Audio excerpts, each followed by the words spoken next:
बच्चों, आपके YouTube channel micro chemistry पर आपका स्वागत है। कुमकुम जैन आज आपके सामने लेके आई है चैप्टर 4 केमिकल काइनेटिक्स का पार्ट नंबर 5।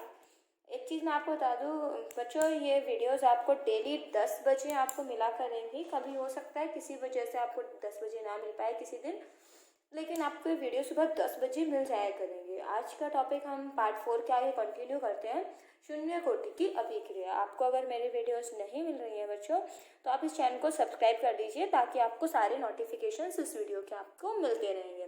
तो शून्य कोटि की अभिक्रिया हमें पढ़नी है। कोटि मैं आपको बता चुकी थी। कोटि का अर्थ क्या होता है? जो अपन अभिक्रिया वेग समीकरण में, ये अभिक्रिया वेग समीकरण होती थी बच्चों, है ना। ये अभिक्रिया वेग हमारी समीकरण होती थी। इस अभिक्रिया वेग समीकरण में सांद्रता पदों की घातों का योग, जो घात इसके पर लगी हुई, इस समय क्या लगी हुई है? x और y। तो इन घातों का योग, मान लीजिए x 1 है y 2 है, तो 1 और 2 का योग मतलब इन घातों का जो योग है वही क्या कहलाती है? कोटि कहलाती है। तो शून्य कोटि की अभिक्रिया का मतलब क्या होगा? अगर मान लीजिए ये वेग समीकरण में लिखी है, अगर x प्लस वाई का मान कितना आ जाए? 0 आ जाए, मतलब सांद्रता पदों की घातों का योग क्या आ जाए? 0 आ जाए। तो इसका अर्थ क्या होगा कि यह अभिक्रिया किसकी होगी? शून्य कोटि की अभिक्रिया होगी। तो यही इसकी परिभाषा है कि वह अभिक्रिया जिसकी अभिक्रिया वेग समीकरण में, ये क्या है? अभिक्रिया वेग समीकरण। चलो मैं आपको थोड़ा सा और अच्छे से समझाने की कोशिश करती हूँ। देखो ये क्या है? कोई अभिक्रिया है, कोई अभिक्रिया जिसकी अभिक्रिया वेग समीकरण में, कोई अभिक्रिया जिसके अभिक्रिया वेग समीकरण में सांद्रता पदों की घातों का योग 0 हो जाए। सांद्रता पदों की घातों का योग 0 हो जाए। ये तो सांद्रता पद है और ये क्या है? इनकी घातें हैं। तो सांद्रता पदों की घातों का योग 0 हो जाए तो क्या कहलाएगी बच्चों? वो शून्य कोटि की अभिक्रिया कहलाएगी। समझ में आई बात अपनी? तो ये घातों का योग हमें देखना है। दूसरी बात, या हम ऐसा कह सकते हैं कोई भी अभिक्रिया है उसका वेग अभिकारक की सांद्रता, ये अभिक्रिया है, ये अपनी क्या है? अभिक्रिया का वेग, ये किसके समानुपाती हो? अभिकारक की 0 घात के समानुपाती हो। सीधे अभिक्रिया का वेग अभिकारक की सांद्रता के 0 घात के समानुपाती हो, तो भी वो क्या कहलाएगी? शून्य कोटि की अभिक्रिया कहलाएगी। इस प्रकार की जो अभिक्रियाएं होती हैं, इनका वेग कभी भी अभिकारकों की सांद्रता पर निर्भर नहीं करता। ये याद रखिएगा, बहुत इंपॉर्टेंट चीज है। अभिकारकों की सांद्रता पर निर्भर नहीं करता। वेग अभिकारकों की सांद्रता पर अभिक्रिया और अभिक्रिया वेग निर्भर नहीं करता। क्यों नहीं करता बच्चों? यहाँ पर सांद्रता मान लीजिए मैंने ऐसे लिखा, R बराबर के ए की घात 0। मान लीजिए यहाँ पर मैं यहाँ सांद्रता कितनी ले लूँ बच्चों? ए की सांद्रता कितनी ले लूँ? 10 मोल प्रति लीटर ले लूँ, तो 10 की घात 0 लिखना पड़ेगा। मैंने ऐसा कह दिया कि मैंने क्या ले लिया? R बराबर के ए की जगह मान कितना ले लिया? 20 ले लिया। फिर भी क्या करना पड़ेगा मुझे? घात क्या लगानी पड़ेगी? 0। और R बराबर मैंने 10 की जगह 20 की जगह क्या ले लिया? 30। हर किसी में क्या है? सांद्रता अलग अलग है, लेकिन आप खुद जानते हैं जब किसी पद की घात 0 होती है, जैसे मान लीजिए 2 की घात 0 है, तो इसका आंसर क्या आता है? 1। इसका मतलब इस पूरे पद का मान कितना हो जाने वाला है? 1। तो अगर इस पद का मान 1 हो जाएगा तो आंसर क्या जाएगा? R बराबर के। ये R बराबर 20 की घात 0 है। 20 की घात 0 का मतलब अगर इसको सॉल्व करोगे तो भी क्या आएगा? R बराबर के। यहाँ भी क्या होगा? R बराबर के 30 की घात 0, इसका मतलब इस पद का मान भी क्या आ जाएगा? 1। तो आपने ये देखा, कोई सी भी स्थिति हो गई, R बराबर क्या हो गया? यहाँ पे K हो गया। इसीलिए मैंने कहा कि अभिक्रिया का वेग अभिकारकों की सांद्रता पर निर्भर नहीं करता। ये केवल और केवल किसके लिए है? शून्य कोटि के लिए है। चलो और थोड़ा मैं डिटेल में जाती हूँ। तो जो इनके नोट्स की आप चिंता मत कीजिएगा, अब से मैं आपके लिए नोट्स भी बनाने लग गई हूँ। तो ये केमिकल काइनेटिक्स के जो नोट्स हैं वो हम कैसे लिखेंगे, इनकी चिंता मत कीजिएगा। आपको टेलीग्राम चैनल पे मेरे नोट्स मिल जाएंगे, इसका लिंक मैंने डिस्क्रिप्शन में दे दिया है, ठीक है। तो यहाँ पे देखिएगा, अगर मान लीजिए मैं ऐसा लिखती, R बराबर के ए की घात 0 ना लिख के मैं क्या लिखती? 1 लिखती, ठीक है। अब मैं R की घात बराबर 1 लिख दिया। अब मैंने मान अलग अलग कर दिया, आप खुद सोच के देखिएगा। 10 की घात 1, R बराबर के 20 की घात 1, r बराबर के 30 की घात 1, यही स्थिति ली। अब इसको आप सॉल्व करेंगे तो क्या आएगा, k गुणा 10, इसका मतलब क्या आएगा k गुणा 20, इसका मतलब क्या आएगा k गुणा 30। इसका मतलब मान तीनों परिस्थिति में क्या हो गए, अलग अलग। इसका मतलब जब घात 0 होगी तब मान में फर्क नहीं पड़ेगा, लेकिन अगर 0 से घात बड़ी हो गई तो मान क्या आ जाएंगे, अलग अलग आ जाएंगे। इसीलिए ध्यान रखेगा, शून्य कोटि के लिए ही वेग अभिकारकों की सांद्रता पर निर्भर नहीं करता। सांद्रता अभिकारक की ज्यादा हो चाहे कम हो, अभिक्रिया का वेग परिवर्तित नहीं होता। ठीक है, तो अब आगे इसको हम इसका डेरिवेशन करते हैं। डेरिवेशन देखेगा, आराम से समझिएगा। माना अभिक्रिया निम्न है, माना अभिक्रिया निम्न है। क्या है अभिक्रिया हमारी, ए से क्या बन रहा है हमारे पास, प्रोडक्ट। कोई भी ए अभिकारक है उससे क्या बन गया, हमारा प्रोडक्ट बन गया। अब यहाँ से हमने कहा इसके लिए हमें क्या लिखनी है, वेग समीकरण। वेग समीकरण हमने आपको लिखना सिखा रखा है। द्रव्यानुपाती क्रिया के नियम से हम क्या लिखते हैं, अभिक्रिया का वेग क्या होता है, आर। किसके समानुपाती होता है, क्रिया कारक के सांद्रता के। क्रिया कारक क्या है, एक। सांद्रता को किससे लिखते हैं हम, ब्रैकेट में लिखते हैं। ठीक है, तो मैंने कहा किसी अभिक्रिया का वेग, वेग मतलब आर, किसके समानुपाती है, अभिकारक। अभिकारक मतलब एक, उसकी सांद्रता मतलब बड़ा ब्रैकेट, और कितनी घात लगानी होगी, क्योंकि अभिक्रिया कौन सी है बच्चों, शून्य कोटि, इसीलिए हम क्या घात लगानी होगी, शून्य। तो आर समानुपाती ए की घात शून्य हो गया। अब जब समानुपाती का बच्चों चिन्ह हटाते हैं तो क्या आएगा, बराबर, साथ में क्या आएगा, एक स्थिरांक। स्थिरांक का मतलब के आएगा, और क्या लगा देंगे, ए की घात शून्य। ठीक है बच्चों, इतना समझ में आया। अब आर क्या होता है, अभिक्रिया का वेग। याद कीजिए मैंने आपको औसत वेग निकालना सिखाया था, तात्क्षणिक वेग भी निकालना सिखाया था। औसत जब निकालते हैं तो डेल्टा लगाते हैं, तात्क्षणिक निकालते हैं तो डी लगाते हैं। यहाँ हम डेल्टा शब्द नहीं लिखेंगे, किसको लिखेंगे, डी को। याद होगा ऐसा कुछ कि हमने ऐसा लिखा था डेल्टा सी बटा डेल्टा टी, और ऐसा भी लिखा था डी बटा डी टी या डी बी बटा डी टी लिखा था हमने। मतलब आर बराबर क्या होता है, वेग। वेग मतलब सांद्रता बटा समय, और सांद्रता किसकी आएगी, अभिकारक की। जब अभिकारक की सांद्रता लिखते हैं तो क्या लगाते हैं आगे, माइनस। तो ये डी ए बटा डी टी, ये चीज मैं बता चुकी हूँ। मैंने ए इसलिए लिया है क्योंकि यहाँ पर ए क्या है हमारा, इसका रिएक्टेंट है, माइनस इसलिए क्योंकि अभिकारक की सांद्रता समय के साथ घटती है।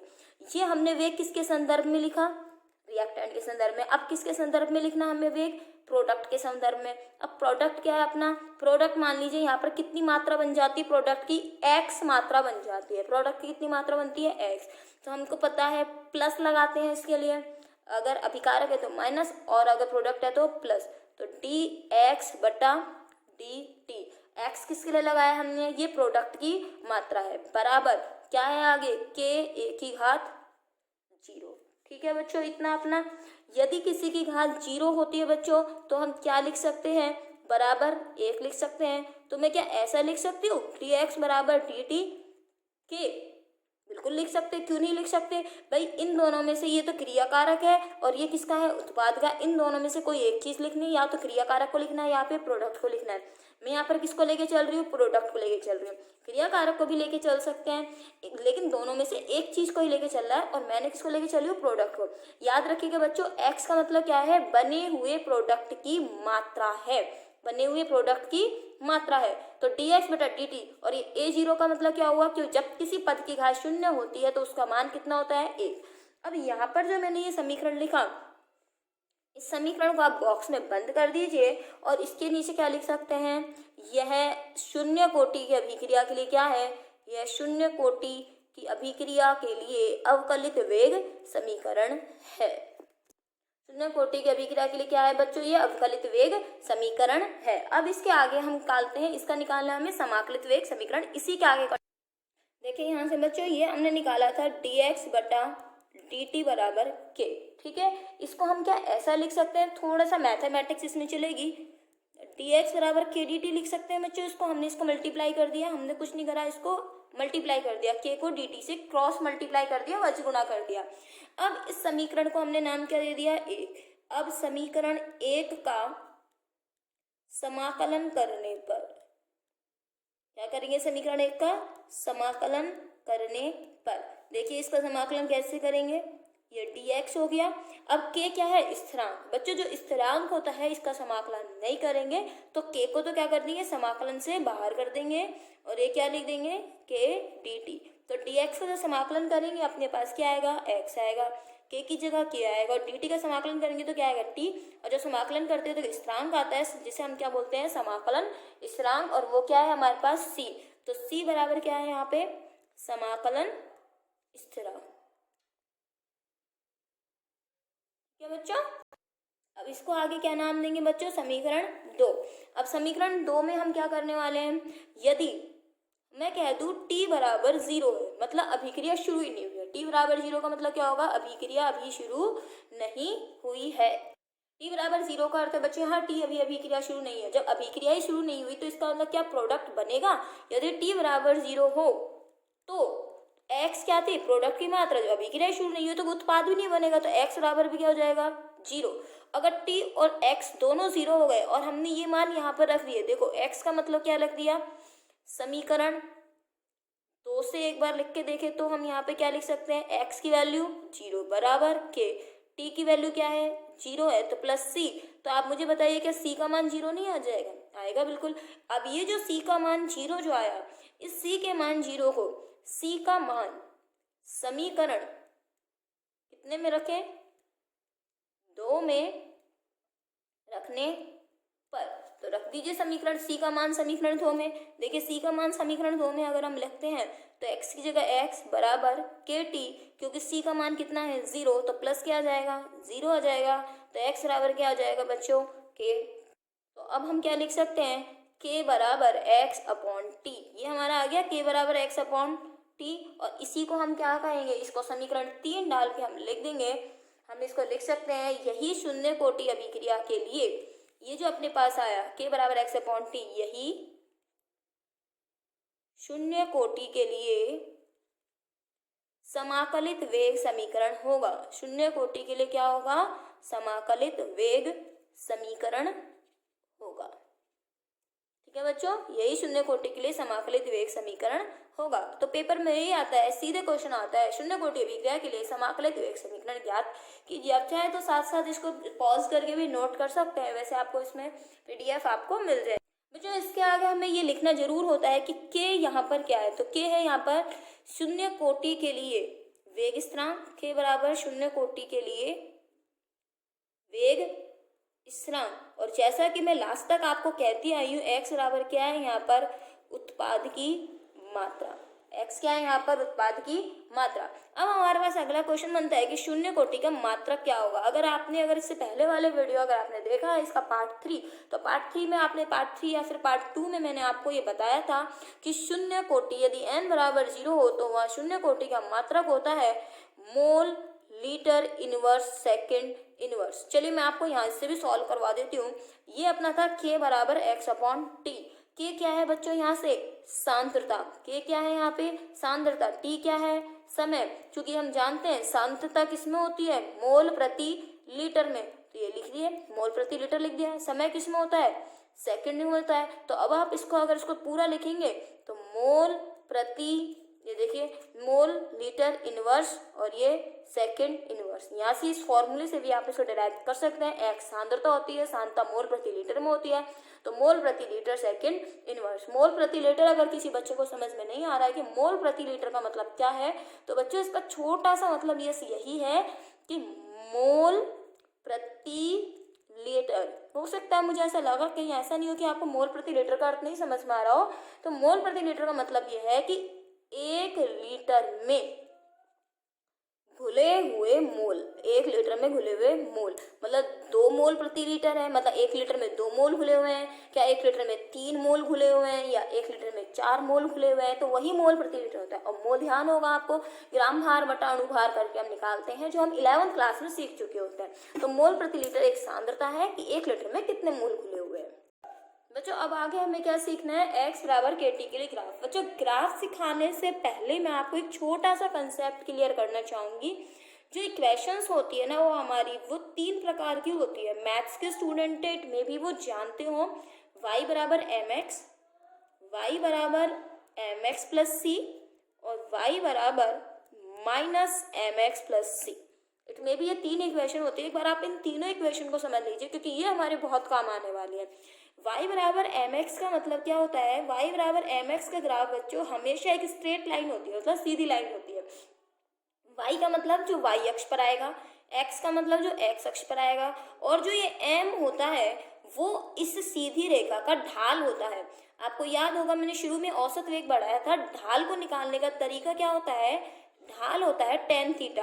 आपको याद होगा छोटी क्लासेस में आपने tan थीटा को पढ़ा हुआ है। tan थीटा होता है अपना लंब बटा आधार, होता है लंब बटा आधार। तो देखिए इसको लंब बटा आधार में हम कैसे निकालें? तो ये वाली चीज तो क्या है इसके लिए? लंब। ये देखो लंब हो गई, और ये चीज क्या है इसकी? आधार। तो ये हो गई आधार। इसका मतलब इस समय जो निकाला जाएगा वो क्या होगा? tan थीटा होगा। तो इसका ढाल क्या होगा इस रेखा का? वो होगा इसका m। m क्या होगा? ढाल। इसी प्रकार से y बराबर एम एक्स प्लस सी के लिए अगर ग्राफ खींचे तो y बराबर एम एक्स, देखो इतनी चीज तो इसके अंदर है, इसका मतलब सीधी लाइन तो आएगी, लेकिन वो सीधी लाइन कहाँ से शुरू होगी? तो बच्चों वो सीधी लाइन थोड़ा ऊपर से शुरू होगी। इसका मतलब यहाँ से यहाँ तक का जो ये है इसको बोलते हैं हम अंतःखंड, जिसका मान क्या होगा? c होगा। यहाँ पर ये y अक्ष आएगा, यहाँ x अक्ष आएगा, और जो c मैंने आपको बता दिया। इस रेखा का ढाल क्या होगा? ये जो ढाल है, जो इसका tan थीटा है, वो क्या होगा? इसका m। अब क्या है इसके अंदर? माइनस एम एक्स प्लस सी। ये प्लस एम एक्स प्लस सी था, इसलिए ग्राफ कहाँ है? ऊपर की ओर। माइनस है, इसका मतलब ग्राफ में ढाल कहाँ आएगा? नीचे की ओर, ऋणात्मक ढाल आएगा इसका। अब इसका मतलब ये वाला जो होगा इसके लिए, ये तो हो गया इसका अंतःखंड c, ये इसका y हो गया, ये इसका x हो गया, और यहाँ ये इसका क्या हो गया? ढाल। ढाल मतलब लंब बटा आधार। मतलब ये देखो ये वाली चीज जो होगी ये तो लंब हो गई, और ये वाली जो चीज होगी इसके अकॉर्डिंग ये देखो ये इसका क्या हो गया? आधार। तो इसका ये tan थीटा क्या हो जाएगा? ऋणात्मक ढाल, मतलब माइनस m आएगा। ठीक है, ये 3 ग्राफ है बच्चों, इसके अनुसार हम आसानी सॉल्व कर पाएंगे कि हमें x अक्ष पे क्या रखना है, y अक्ष पे क्या रखना है। अब ये हमारा x बराबर kt, देखो कितना आसान होगा इसके लिए। x बराबर kt बच्चों इन तीनों में से किससे तुलना कर सकते हो? इसकी mx से, mx प्लस सी से, mx माइनस mx प्लस सी से। आप देखो क्लियर देख पा रहे हैं, y बराबर mx, मतलब इसको तो हमने क्या मान लिया? y, इसको क्या मान लिया? m, और इसको क्या मान लिया? x। देखो तुलना हो गई इसकी। मतलब इस समीकरण का प्रारूप बिल्कुल किसके जैसा है? y बराबर mx। तो हमें कुछ सोचने की जरूरत नहीं है। ग्राफ कैसा बनेगा? इस तरह का ग्राफ बनेगा। तो बना दीजिए इस तरह का ग्राफ। ये देखिए इस तरह से बना, और ये ग्राफ बन गया, ये बन गया ग्राफ। अब मुझे y अक्ष पे क्या रखना है, x अक्ष पे क्या रखना है, ये रखने की जरूरत नहीं है। y अक्ष पे क्या आएगा? x। x मतलब ये रख दिया, मतलब सांद्रता y अक्ष पे आएगी। इसके बाद यहाँ पे ये x अक्ष पे क्या आना चाहिए? t। तो t कहाँ आएगा? यहाँ आएगा। t मतलब क्या है बच्चों? यहाँ समय है, और इस x का मतलब क्या है? सांद्रता। सांद्रता भी कौन सी? उत्पाद की सांद्रता। अब आगे m बराबर क्या है इसका? k। इसका मतलब इस जो ये जो स्ट्रेट लाइन है बच्चों, इसका जो अपना ढाल है, ढाल जो मतलब m क्या है इसका? k। तो इसका ढाल क्या होगा? इसका k होगा। इस प्रकार से इसका क्या खींचेगा? ग्राफ। हमेशा याद रखिएगा कोई भी इक्वेशन आती है उसके ग्राफ, उसकी तुलना हम इन 3 समीकरण में से करेंगे। अगर इन 3 समीकरण से हम तुलना करते हैं तो हमें ये आसानी से पता चल जाएगा कि y अक्ष पे क्या आएगा और x अक्ष पर क्या आएगा। ठीक है बच्चों, अब आगे की चीज हमें इसी के अंदर पढ़नी है, अर्ध आयु काल। हमें क्या पढ़ना है बच्चों? अर्ध आयु काल। अब ये अर्ध आयु काल क्या होती है? अर्ध आयु काल को इंग्लिश में हम कहते हैं बच्चों हाफ लाइफ। हाफ लाइफ मतलब टी हाफ। टी हाफ क्या चीज होती है? देखिए यहाँ पे टी हाफ क्या होता है इसके अंदर? वह समय अंतराल, मतलब वो टाइम पीरियड जिसके पश्चात अभिकारक की सांद्रता उसकी प्रारंभिक सांद्रता की आधी रह जाती है। मतलब मान लीजिए कोई पदार्थ कितना है? 100 ग्राम है। मैं इसको ग्राम में इसलिए लेती हूँ ताकि आपको आसानी से समझ में आ जाए, बाकी हमें सांद्रता मोल प्रति लीटर में लेनी है। मान लो 100 ग्राम है, और इस 100 ग्राम पदार्थ को खत्म होने में कुछ समय लग गया, और ये कितना हो गया? 50 ग्राम हो गया। तो कुछ टाइम बाद ये मात्रा कितनी रह गई? 50 ग्राम। तो वो समय बताना है कि जब ये घटकर इसकी मात्रा क्या रह जाए? आधी। मान लीजिए मात्रा कितनी देर में घटी? 20 मिनट में घटी। अब आगे हमें 50 ग्राम से क्या हो जाए? ये 25 ग्राम हो जाए। तो जितने समय में ये मात्रा आधी हो जाती है वही टाइम क्या कहलाता है बच्चों? अर्ध आयु काल। या आप ऐसे कह सकते हैं कि वो समय अंतराल जिसके पश्चात अभिकारक की मात्रा क्या रह जाए? जस्ट उसकी आधी रह जाए, हाफ रह जाए। तो यही जो टाइम है 10 मिनट, 20 मिनट, 40 मिनट, एक्चुअली ये टाइम वर्ष में भी हो सकता है, साल, 2 साल, 4 साल, 5 साल। रेडियो समस्थानिक जितने भी होते हैं उन सब का जो अर्धायुकाल है, कईयों का अर्धायुकाल वर्षों में भी होता है कि वर्षों में जाकर भी ये आधे आधे जाके खत्म होते हैं। तो अर्धायुकाल का बेसिक मतलब समझ में आया आपको कि इसकी प्रारंभिक सांद्रता की आधी रह जाए वही अर्ध आयुकाल कहलाता है। तो इसीलिए हम यहाँ पर टी को किससे लेंगे बच्चों, टी हाफ से लेंगे। टी को किससे लेंगे, टी हाफ से। और जो एक्स होगा, प्रोडक्ट हमारा जो होगा, जो बची हुई मात्रा क्या रह जाएगी बच्चों, केवल a/2 रह जाएगी। मतलब यहाँ पर इस a का मतलब क्या है बच्चों, a का मतलब है प्रारंभिक सांद्रता। a का मतलब क्या है, प्रारंभिक सांद्रता। किसकी प्रारंभिक सांद्रता, a है अभिकारक की प्रारंभिक सांद्रता, अभिकारक की प्रारंभिक सांद्रता। ठीक है, मान लीजिए अभिकारक की प्रारंभिक सांद्रता कितनी थी, 100, तो आधी होके क्या रह गई, 50। तो केवल क्या रह जाएगा इसमें, a/2। ठीक है, यहाँ पे अब हम यहाँ पर इस इक्वेशन में इसको पुट करते हैं जो हमने ऊपर इक्वेशन लिखी। देखिए हमारे पास इक्वेशन क्या थी बच्चों, k बराबर x/t हमने निकाली थी, यही इक्वेशन निकाली थी, k बराबर x/t। तो k बराबर x/t से आप कैसे सॉल्व कर लेंगे इसको, k बराबर x/t में हम t को क्या रख देंगे, t हाफ ही तो निकालना है हमें, और x को क्या रख रहे हैं हम यहाँ से, a/2। तो यही इक्वेशन में आप रख दीजिए, k की जगह k रख दीजिए, इसकी जगह क्या रख दीजिए, a/2 आपने रख दिया यहाँ से, है ना, और t की जगह क्या रख दीजिए, t हाफ। क्योंकि हमें t हाफ निकालना है, अर्धायुकाल निकालना है, इसीलिए इक्वेशन को हम किस तरह से रखेंगे, देखिए यहाँ से, यहाँ रख रही हूँ, तो t हाफ बराबर k को यहाँ ले जाइए नीचे, a/2/k।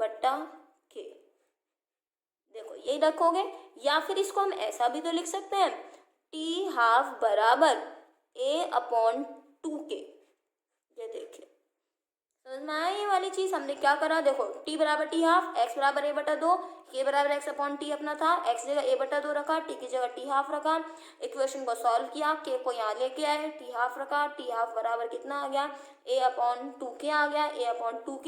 यही अपना क्या कहलाएगा, शून्य कोटि की अभिक्रिया के लिए अर्ध आयु काल। तो समीकरण 1 से आप ये जो समीकरण हमारी आई, देखिए यहाँ पर ये जो समीकरण हमारे पास आई, टी हाफ बराबर a/2k, इसमें आपको क्या सिद्ध हो रहा है, टी हाफ समानुपाती किसके है, a के।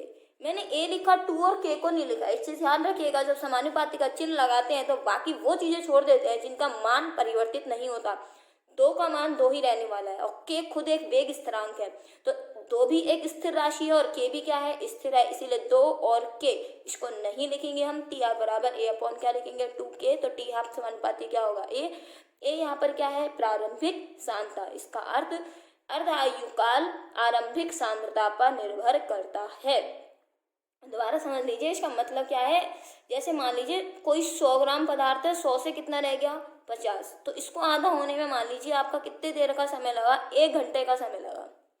ठीक है, तो 50 से 25 होने में इसको 1 घंटा नहीं लगेगा, हो सकता है इसको 1 घंटे के बजाय कितना टाइम लग जाए, 40 मिनट लग जाए। 25 से इसको 12.5 ग्राम होने में कितना लग जाए, यहाँ पर 40 मिनट लगी हैं, तो हो सकता है यहाँ पर कितना लग जाए, 35 मिनट लग जाए, या यहाँ पर 30 मिनट लग जाए। इसका मतलब वो सीधे कह रहा है टी हाफ समानुपाती a अर्थात अभिक्रिया के अर्ध आयुकाल अर्थात आधा खत्म होने वाला जो समय है वो उसकी प्रारंभिक सांद्रता पर निर्भर करता है। जो सांद्रता ली जाती है 100 ग्राम से 50 ग्राम होने में 1 घंटा लगा, तो 50 से 25 होने में 1 घंटा नहीं लगेगा, उससे कम का समय यहाँ पर इसमें लगा, या फिर जो भी है समान समय नहीं लगेगा। अगर सांद्रता ज्यादा है तो टी हाफ ज्यादा होगा, सांद्रता कम है तो टी हाफ क्या होगा, कम। ध्यान रखेगा, ये अर्ध आयुकाल किसके लिए है, शून्य कोटि के लिए है। ये बाकी प्रथम कोटि द्वितीय कोटि के लिए चीज अलग होगी, ये किसके लिए है, शून्य कोटि के लिए। तो आपसे क्वेश्चन आता है ऐसा कि अभिक्रिया का अर्ध आयुकाल, शून्य कोटि की अभिक्रिया का अर्धायुकाल अभिकारक की प्रारंभिक सांद्रता के समानुपाती होता है, इसे सिद्ध कीजिए। या आपसे आ जाए कि टी हाफ समानुपाती ए होता है शून्य कोटि के लिए, आप कैसे सिद्ध करेंगे, तो कैसे सिद्ध करेंगे बच्चों, इसको आपको अर्धायुकाल जो है शून्य कोटि का, इसका डेरिवेशन आपको लिखना पड़ेगा। ठीक है, ये इसके लिए अपने पास ये एक्सप्रेशन में लिख देंगे हम, क्योंकि टी हाफ बराबर a/2k होता है, तो इस समीकरण से, इससे व्यंजक से स्पष्ट है कि सीधा की इसके ए क्या होता है, समानुपाती होता है। ध्यान रखिए, फिर से कह रही हूँ, ए क्या है, आरंभिक सांद्रता है। किसकी आरंभिक सांद्रता है, रिएक्टेंट की। ये अभिकारक की प्रारंभिक सांद्रता है, जबकि एक्स क्या है, उत्पाद की सांद्रता है। बच्चों अब अपने पास टॉपिक क्या है, शून्य कोटि की अभिक्रिया के उदाहरण। देखो बच्चों ये पेपर में डायरेक्ट पूछे जाते हैं। जैसे पहली इक्वेशन लिख दी, H2 + Cl2, इससे क्या बना, 2HCl। एच न्यू का अर्थ मैं जहाँ तक जानती हूँ आप जानते होंगे, एच न्यू का मतलब होता है सूर्य का प्रकाश। अगर मैं इसको लैंग्वेज में लिखूँ तो सूर्य के प्रकाश में HCl का बनना, सूर्य के प्रकाश में HCl का बनना किस प्रकार की कोटि का उदाहरण है, तो उत्तर क्या आएगा, शून्य कोटि। अगर आपसे कह दें इस कोटि की अभिक्रिया के लिए आप इसका वेग समीकरण लिखिए, तो वेग समीकरण लिखते समय बच्चों सबसे पहले क्या लिखते हैं, हम आर लिखते हैं। आर आप चाहे ऐसा लिख दें चाहे ऐसा लिख दें, एक ही बात है, क्योंकि मैं कभी तो आपको आर इस तरह से लिख दूँ, कभी इस तरह से लिख दूँ, इसलिए कन्फ्यूज मत होइएगा। छोटा आर है, स्मॉल आर लिखना है आपको, ठीक है। तो यहाँ से हमने लिख दिया आर बराबर के, यहाँ तक तो हर एक में नॉर्मल है। अब क्या है, क्रिया कारक क्या है, H2, और Cl2 भी क्या है इसके लिए, क्रिया कारक, ठीक है। इसकी जो मेन चीज है वो है इसकी घात, क्योंकि किसका उदाहरण है ये, शून्य कोटि का। तो बच्चों इसकी घात भी शून्य आएगी और इसकी घात भी शून्य आएगी, और जब इसकी घात शून्य आएंगी तो आर बराबर सीधा क्या आ जाएगा, के आ जाएगा, ठीक है।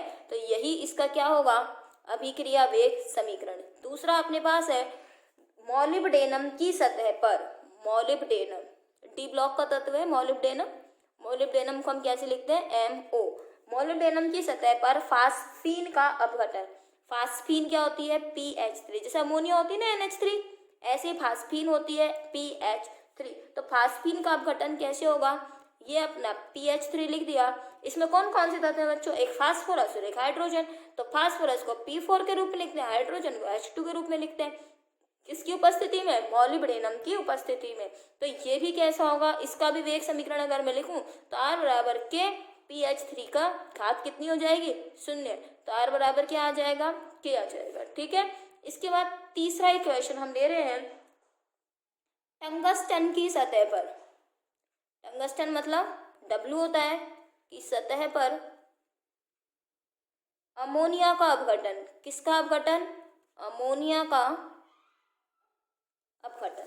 टंगस्टन की सतह पर अमोनिया का अपघटन कैसे लिखेंगे बच्चों, अमोनिया की इक्वेशन आप सभी को आती है, अमोनिया को तोड़ना। अमोनिया होता है N2 + H2, यही होता है इक्वेशन में। अगर आप इसके में पूरा करना चाहो तो 2NH3 और ये 3H2 ही हो जाएगा। किसकी उपस्थिति में, टंगस्टन की उपस्थिति में। अगर इसका भी आप वेग समीकरण लिखना चाहें तो R बराबर के NH3 की घात 0, इट मीन्स R बराबर के।